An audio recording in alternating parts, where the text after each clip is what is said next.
Hoy estaremos hablando sobre el tema de la percepción y la toma de decisiones con un enfoque en el comportamiento organizacional. Para empezar a adentrarnos con el tema, debemos de saber que el comportamiento organizacional pues es el conjunto de las actitudes, los conocimientos, las experiencias, las interacciones y las relaciones de todos los seres humanos dentro de esa organización o de esa empresa, como quieran llamarle. Entonces, la percepción en realidad es una parte vital para las organizaciones, ya que depende de la forma en que perciben las situaciones todos los integrantes de la empresa, el cómo sobrelleve o lleve la situación dicha organización. Bien, la percepción viene del latín per capere, que significa obtenido por captura o captación. Pero entonces la pregunta es, ¿cómo los seres humanos captamos todas estas situaciones o cómo hacemos ese proceso? Bueno, pues de una manera sensorial, que quiere decir que mediante nuestros sentidos, ¿no? Todos conocemos que tenemos obviamente el olfato, el sentido del oído, del tacto, del gusto, ¿vale? Entonces, después de esto, de saber qué es la percepción en sí, debemos de tener en cuenta que la percepción es selectiva. ¿Qué quiere decir esto? Que nosotros cuando nos enfocamos en algo, a lo mejor lo que está a nuestro alrededor no le tomamos tanta importancia. Un ejemplo tan claro es cuando nosotros conducimos, ¿no? Vamos conduciendo nuestro automóvil. ¿Qué es lo que nosotros nos estamos enfocando? Pues nos estamos enfocando a lo mejor el semáforo, a lo mejor al carro que está enfrente, los carros que están al lado y al carro que está atrás. A lo mejor nos enfocamos a las personas que podrían pasar por enfrente de nuestro automóvil, ¿sí? Por eso esas son las elecciones que nosotros vamos a tomar, pero si lo vemos de una manera más general, pues entonces no nos damos cuenta a lo mejor de los edificios, de las casas que estamos pasando, de las carreteras o de los otros carros que a lo mejor están como a 3 o 4 lugares después del que nosotros tenemos enfrente, ¿sí? Entonces por eso es que llamamos que la percepción es selectiva, ¿vale? Bien, para la percepción hay algunos factores que influyen en esta situación. Es decir, hay una parte que se llama factores de la situación, que son en realidad los elementos del contexto en el cual vamos a percibir los objetos, las personas o las situaciones. Un ejemplo tan claro es que si nosotros a lo mejor estamos en un contexto de oficina, pues ¿qué quiere decir? Que a lo mejor cualquier persona que llegue con un traje, pues se ve totalmente normal, porque es el contexto en el que estamos. Pero si esa persona a lo mejor lo vemos en un bar con traje, pues a lo mejor ya empezamos como a ver esa distorsión que existe, a lo mejor no va con el contexto del mismo bar. O peor aún, si a lo mejor esa misma persona con el traje la vemos en una playa, pues está totalmente fuera de contexto. A eso le llamamos factores de la situación. Uh-huh. Después sigue factores de situaciones en el blanco. Cuando hablamos de blanco hablamos de esa concentración en un objeto o en una persona o en una situación. Entonces dice que estos factores de blanco tienen que ver con la intensidad, tiene que ver con el tamaño, tiene que ver con el cambio y tiene que ver con lo repetitivo. ¿Qué quiere decir esto? Supongamos que a lo mejor una persona, estamos hablando de la organización, una persona que es nuestro compañero y de repente empieza a alzar la voz, a lo mejor para una persona lo percibo, bueno, para mí por ejemplo, lo voy a percibir de una manera normal, porque a lo mejor yo sé que así es esa persona, ¿no? Y eso a mí no me afecta. Pero a lo mejor para un compañero, él se puede alarmar de ver a esa persona con esas actitudes. En ese momento, él ya vio a lo mejor el tamaño de la persona en sí, o el tamaño de la situación, o la intensidad con la que se está manejando esa persona. A eso le llamamos factores situados en el blanco. O sea, en este caso, en este ejemplo, en la persona. Después son los factores internos. Estos factores internos pues son los que cada persona obviamente tenemos, que nos va a llevar a enfocarnos en dicha situación, en percibir. ¿Qué quiere decir? Que a lo mejor nosotros primero debemos de tener una atención hacia alguna situación. Un ejemplo, si nuestro profesor está hablando sobre un tema que a mí no me llama la atención, pues entonces es obvio o lo más probable es que no tenga que ver yo con ese tema o con ese interés, ¿no? Que yo le tenga. Y por obvias razones no voy a aprender. Después siguen los motivos o aspectos motivacionales. Esto quiere decir que a lo mejor y si yo estoy, no sé, trabajando en mi computadora y de repente, o bueno, no de repente, tengo la necesidad de consumir algún alimento, pues entonces a lo mejor esa motivación o ese aspecto motivacional, el cual es la necesidad de alimentarme, pues me va a mover de mi trabajo y voy a estar pensando ahora en el enfoque o en la percepción de esa motivación, o sea, de alimentarme como tal. Y hay otros que son los intereses y valores. Seguimos hablando de los factores internos. Los intereses y los valores, pues obviamente es los temas o las personas o los objetos o las situaciones que a mí me interesen y que se vinculen con mis valores personales, ¿sí? Esto sería cuando hablamos de los factores de situación. Entonces, ¿qué quiere decir? Que entonces esta es la percepción y va a depender de factores de situación como lo que acabamos de ver, factores internos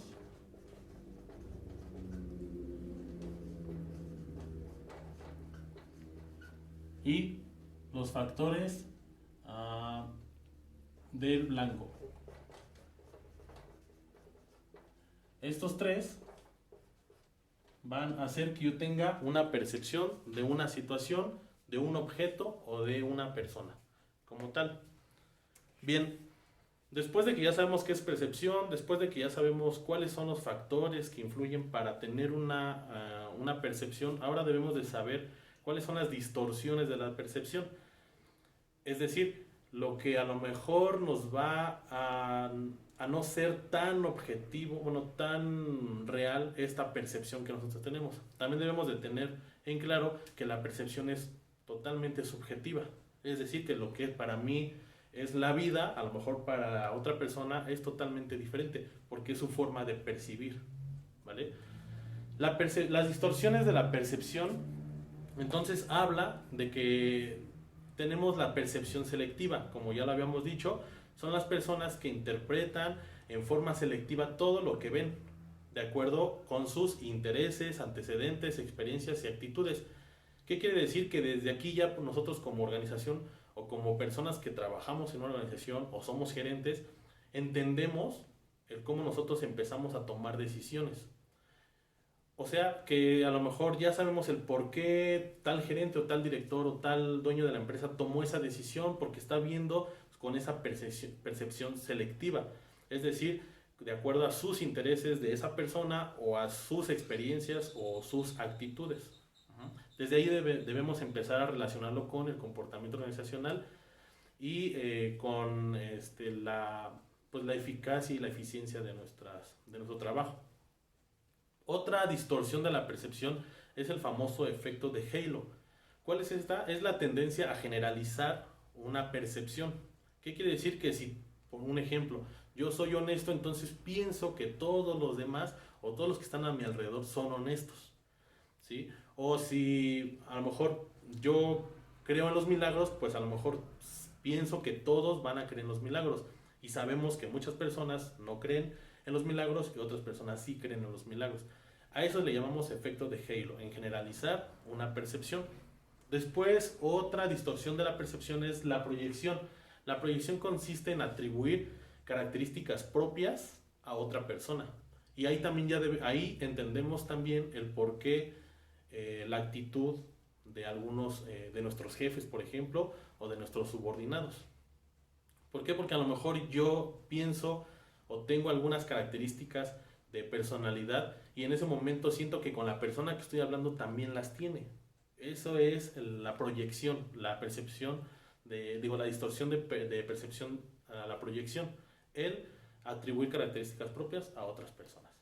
Otra es el estereotipo y ese, bueno, es un juicio de opinión sobre una persona basado en la percepción del grupo en la que él viene. Es decir, no sé, de acuerdo a su raza, de acuerdo a su credo, a su nacionalidad, a su afiliación política, entre otras situaciones. Entonces nosotros estamos muy receptivos a ser catalogados con esa distorsión de percepción. Es decir, que nos digan por nuestra raza, por nuestro credo, por todo lo que acabo de decir, nos pongan una etiqueta. Y entonces desde ahí empieza a haber esa distorsión de la percepción. La otra es el efecto del contraste. ¿Qué quiere decir este? Que consiste en cómo comparar una persona con otra, que no reúne las mismas características. Es obvio, ¿no? Y entonces también aquí entra la parte de a lo mejor de los gerentes, ¿no? Que ellos tienen unas expectativas ante nosotros porque a lo mejor nos están comparando con alguien que estuvo a lo mejor en ese puesto hace no sé cuántos meses, años o días, ¿no? Entonces en ese caso nos están comparando y están haciendo ese efecto de contraste, ¿sí? De una persona con otra. Y esa comparación es la que puede distorsionar, más bien es la que distorsiona una percepción. Bueno, de aquí ya acabaríamos la parte de la percepción, lo que es, los factores y sobre todo las distorsiones. Entonces, cerrando este tema, podemos saber la importancia de la percepción, ya que esto influye en las decisiones que tomen, pues obviamente las personas dentro de la organización. Y entonces, si nos vamos a la decisión, hablamos que, bueno, el éxito de toda organización es el resultado de esas decisiones o de todas las decisiones, de ese conjunto de decisiones que toman obviamente los miembros que están a cargo a lo mejor de algunos departamentos, que están a cargo de personas o que están a cargo de procesos, ¿sí? La decisión es el proceso, bueno, como sabemos, la decisión es el proceso mediante el cual la información percibida es utilizada para evaluar varios cursos de acción, ¿sí? Y escoger uno de ellos. Entonces, cuando nosotros hablamos de decisión, no quiere decir que solamente tenemos un curso de acción, sino debemos de tener un abanico de opciones para poder decir, esta es la más adecuada. Esa es como tal nuestra decisión o la decisión en sí. Después existen unos tipos de decisiones organizacionales. La toma de las decisiones en las organizaciones ocurren en dos etapas. La primera consiste en identificar el problema y en buscar información relativa a las condiciones del entorno. Es decir, que vamos a buscar información externa y vamos a identificar también problemas o la información que nos derivó ese problema de todo lo interno, para determinar si el desempeño es satisfactorio o no y para diagnosticar la posible causa de las fallas. Eso es muy importante, ya que cuando nosotros identificamos el problema hay un sinfín de estrategias o de herramientas que nos ayudan a identificar cuál es la causa raíz o cuál es la causa de tal falla, ¿no? Entonces, bueno, más adelante vamos a ver este tipo de herramientas que nos van a ayudar a encontrar esa situación. Y en la segunda etapa, ¿cuál es? Si en la primera ya identificamos el problema, pues la segunda es darle solución a dichos problemas. Para ello se analizan opciones a fin de elegir y aplicar la más indicada. Son las dos etapas. Después, la toma de decisiones surge como reacción a un problema. Eso lo debemos de tener muy en claro, ¿no? No tomamos una decisión si no se nos presenta un problema. Entonces, ¿y cuál es el problema? Pues es esa diferencia o esa brecha que existe entre lo que está pasando actualmente con lo que habíamos deseado, ¿no? Es decir, lo que planeamos versus lo que está pasando en este momento, ¿sí? Entonces en esta situación nosotros podemos tomar como ejemplo, no sé, que una máquina se ha detenido por una falla.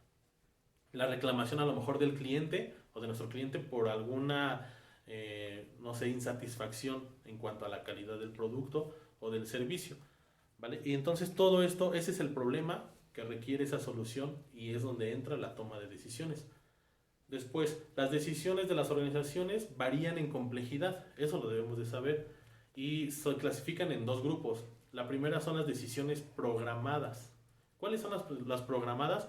Pues son aquellas que se repiten, no sé, que son cotidianas, que son identificables, es decir, que ya la empresa tiene identificado qué decisiones se van a tomar en dicha situación. Un ejemplo de ellos es los criterios de selección de personal, por ejemplo, la determinación de los precios de los productos, ¿no? A lo mejor cada 2 meses sabemos que debemos de tomar esa decisión. O la identificación o la definición de los costos de producción como tal. Y las decisiones, bien, el otro tipo de decisión son las no programadas. ¿Cuáles son estas? Son las que son esporádicas y no cuentan con procedimientos definidos para resolver ese problema. Es decir, que como no son identificables, entonces pueden pasar de un momento a otro y en ese momento pues tenemos que resolverlo. Pero no hay un manual de procedimientos o no hay algunos pasos a seguir para poder solucionarlo. Entonces por eso es que se vuelven no programadas, las decisiones no programadas. ¿Cuál es el ejemplo de esta? Bueno, que a lo mejor la planeación estratégica no esté saliendo como debería de ser, ¿no? Se supone que esto pues va hacia un promedio de 3 a 5 años, la planeación estratégica, y que a lo mejor en el año 2 surgió un gran problema como tal y en ese momento pues no sabríamos qué hacer, ¿no? Ese sería un ejemplo. La otra, la reducción de costos de las operaciones. Una cosa es identificar, que ya vimos que eran las decisiones programadas, identificar los costos, pero otra es reducción de esos costos. Entonces a lo mejor estamos viendo que por algo externo no estamos vendiendo como se debería. Entonces, ¿cuál podría ser una de nuestras decisiones no programadas? Pues a lo mejor reducir esas operaciones, ¿no? ¿Y cómo? O bueno, el costo de las operaciones. ¿Y cómo podría ser esto? Pues a lo mejor y con la merma de nuestro producto, tratar de bajar ese porcentaje. ¿Y cómo podríamos hacer eso? Bueno, entonces ya tendríamos que ver qué herramientas, métodos o estrategias tendríamos que aplicar para poder bajar una merma en cuanto a porcentaje en determinado tiempo. Y, y para eso pues no fue algo esporádico, ¿no? Fue algo que salió de acuerdo a lo mejor a la situación actual, ¿no? Que estamos viendo sobre el COVID, que pues obviamente lo que están haciendo las empresas es esto, ¿no? No estaba programado, fue algo esporádico, y ahorita están tratando de reducir todos estos costos. Y a lo mejor la reacción ante la competencia. Eso tendría que ver mucho con otros temas que estaremos viendo más adelante, como el benchmarking, ¿no? Que es saber cómo están operando nuestra competencia y sobre todo los líderes de ese sector o de ese giro, para nosotros poder saber cómo, no sé, actuar para no quedarnos o no desfasarnos en el mercado. Y por último, el proceso de toma de decisiones pues equivale a 7 pasos en realidad, ¿no? Puede haber a lo mejor bibliografías que tengan más pasos, que tengan menos pasos, pero aquí el punto es de que sepamos interpretar cada uno. Por ejemplo, el primero es la percepción de la situación que implica un problema, y por eso es que ese es tan importante, ya que el tema anterior pues habla de esa percepción. Entonces ya vieron que depende de la percepción el cómo vamos a tomar una decisión.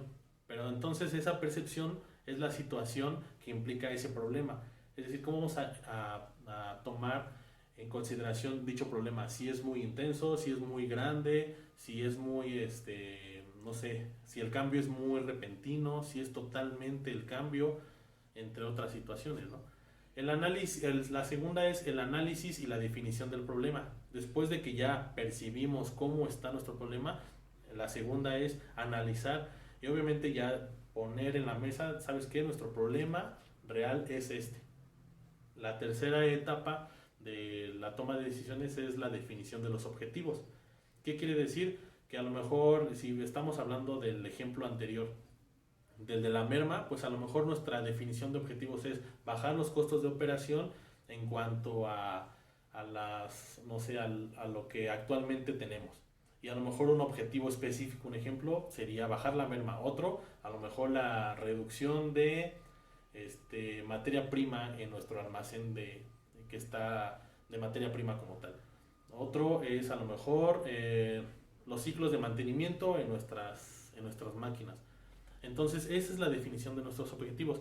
Y esa definición de objetivos nos va a llevar a la búsqueda, que es la etapa 4, la búsqueda de opciones de solución o cursos de acción.